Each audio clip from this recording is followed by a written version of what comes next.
2023 débute au Burkina Faso avec la mise en place d'un fonds dit de soutien patriotique. Lancé officiellement le 20 janvier, il vise à soutenir la stratégie nationale de lutte contre le terrorisme. Cette initiative du MPSR2 mobilisera en 10 mois plus de 70 milliards de francs CFA grâce à des contributions volontaires et des prélèvements effectués entre autres sur les boissons, les cigarettes, les téléphonies mobiles et certains produits importés. Dans sa volonté d'adopter un modèle économique endogène, les autorités de la transition lancent en milieu d'année l'Agence pour la promotion de l'entrepreneuriat communautaire, APEC. Son objectif, mobiliser 300 milliards de francs CFA en vue de créer des entreprises locales par l'actionnariat populaire dans les secteurs tels que l'agriculture, l'industrie, l'énergie et les mines. Le 7 août, contre toute attente, la transition dénonce la convention fiscale de non-double imposition avec la France. Un mois plus tard, il est mis fin à cette convention en vigueur entre les deux pays depuis le 15 février 1967 et qui permettait qu'une personne ou une entreprise burkinabé installée en France paie ses impôts au Burkina Faso et vice-versa. Pour les autorités burkinabées, cette convention profitait plus à la France.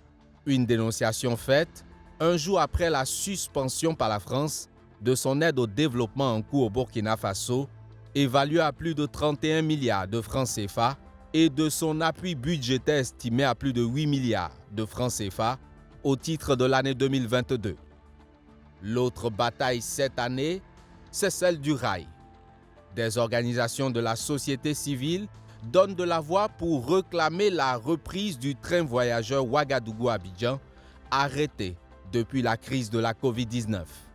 Pour se faire entendre, elles vont procéder au blocus du chemin de fer, mettant en danger près de 1500 emplois directs, 3000 indirects et 25 000 personnes vivant de ce trafic, bloquant ainsi près d'1 million de marchandises selon les chiffres de la Citarail, qui a repris le trafic du train voyageur entre Ouagadougou et Niangoloko. Les affaires ne sont donc pas reluisantes pour cette société de chemin de fer qui apporte plusieurs centaines de milliards de francs CFA l'an à l'économie burkinabé. Des milliards, le secteur minier en apporte également au budget national. Et il en sera plus avec la première raffinerie d'or lancée par les nouvelles autorités le 23 novembre dernier. Dans 11 mois, les premiers lingots d'or sortiront de cette usine qui devrait en produire annuellement 150 tonnes, créer 100 emplois directs et 5000 indirects, selon les premiers responsables de cette raffinerie. Pour 2024, un effort financier sera demandé aux entreprises ainsi qu'aux travailleurs du privé et du public pour financer l'effort de guerre. Le chef de l'État annonce des prélèvements sur les revenus bruts de ces acteurs, même si pour l'heure, le taux n'est pas connu.